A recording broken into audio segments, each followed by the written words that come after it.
of thy Lord, who createth, who teacheth man that which he knew not. What I want you to do, instead of looking at this from the third person, I want you to look at it from the first person, as if these events had happened to you. As if the events had happened to you. So when I say that this such and such happened, what I want you to imagine is if it had happened to you. Alright? And so the Prophet ﷺ was born. And immediately after that his father died. And so the Prophet ﷺ grew up with no father. He was raised by his mother. And at a very young age, the Prophet ﷺ lost his mother as well. And so now, even in his infancy, when he's just in the age of around 6 years old, 7 years old, he's now going into the world with no mother and no father. And so his grandfather begins to take care of him and love him, Abdul Muttalib. And as Abdul Muttalib is taking care of him, Abdul Muttalib soon dies as well. And now he's lost his father, who he never knew. He's lost his mother, and he's lost his grandfather. And he's an orphan in Mecca. His uncle Abu Talib begins to take care of him. The Prophet ﷺ was never known for any of the vices that the Quraysh were known for, the people in Mecca. They would drink alcohol, or they would drink alcohol or bury their women or whatever it was that they were. The Prophet ﷺ had nothing to do with that. He was, as they knew him to be, the most trustful person in their entire society. As-Sadiq al-Amin.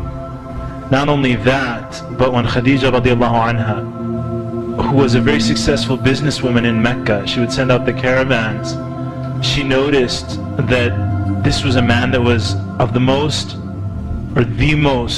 trustworthy amongst all the men. And so she placed him in charge of her caravan that would go to Syria and come back. And so the Prophet ﷺ at that time hadn't received revelation. He was 25 years old. He took care of her caravan, and where everybody else was just going, making a profit and coming back with the Prophet, the Prophet ﷺ went to Syria, made a profit, and then bought items. And then when he came back to Mecca, he also sold it in Mecca. So he got double the profit. Khadija radiallahu anha asked her uncle to speak to Muhammad sallallahu alayhi wasallam about getting married. And they got married. It was his first wife, Khadija radiallahu anha. And from Khadija, he had the majority of his children. When the Prophet sallallahu alayhi wasallam received revelation, towards age 40, the Prophet ﷺ used to go up to a cave. And that cave, till today, if you go to the Kaaba and you're standing in the Kaaba, you will notice all these huge hotels around the Kaaba. I think they're building a new hotel there. It's huge. But there's still a mountain that you can see right when you're doing tawaf. Some of you might, if you've been to Mecca, you don't recognize that mountain. But there's a huge mountain in the distance that isn't covered by hotels. And from the courtyard of the Kaaba, you can see it. That's Ghari Hira. That's the cave of Hira. And that's where the Prophet ﷺ, it's an extremely difficult climb. Right? If you're thinking, yeah, I want to go visit there, it's maybe an hour walk upwards. It's extremely high, bigger than those high hotels. The Prophet ﷺ used to go there and worship. At-Tahannuf. And you'll see this in Sahih Bukhari. It's one of the first hadiths. The Prophet ﷺ, he loved to go up into the cave of Hira and contemplate the situation that his people and humanity was in, and the vices that were happening, and so on. And on that mountain, the Prophet ﷺ, you can imagine the fear that comes to a person when you're just, and then a man appears. And then the man is telling him to read. And so the Prophet ﷺ said to him, he said, I can't read. And a lot of people forget this part about that story, and many of you are familiar with it. Jibril alayhi salam, Angel Jibril, he grabbed the Prophet ﷺ and he squeezed him. And he pressed him so hard So not only the fear of seeing that person there, but he pressed him so hard until the Prophet ﷺ said, I felt I was going to die. And then he let go of him. And then he said, read. And the Prophet ﷺ said, I can't read.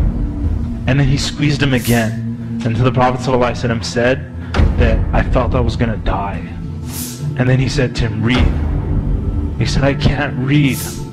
And then he pressed him again until he felt he was going to die. And then Jibreel alayhi salam told him, اقرأ بسم ربك الذي خلق خلق الإنسان من علق اقرأ وربك الأكرم الذي علم بالقلم علم الإنسان ما لم يعلم. And so the Prophet ﷺ, as he was walking away, and he saw Jibreel in this stance, in another point afterwards, he saw Jibreel in his original creation, covering the entire horizon. Nobody saw Jibreel, but the Prophet ﷺ saw him. And so he came home frightened. And his wife Khadija, she said, what's wrong? And he said, just cover me up. And he was shaking. He said, Zammiluni, Zammiluni. He said, just cover me up. The Prophet ﷺ was so scared about what had taken place. And in fact, after that, Khadija radiallahu anha, you'll see in the seerah, she said, Allah would never do this to you. Allah would never disgrace you or humiliate you, because you fulfill the ties of kinship. You're good to the orphans. If anybody needs help, you're the one who helps them. You feed them, you take care of them, you will never be humiliated by Allah subhanahu wa ta'ala. And so the Prophet ﷺ, after that, revelation discontinued. You will see that for many months, Jibreel didn't come back until he felt that Allah was angry with him.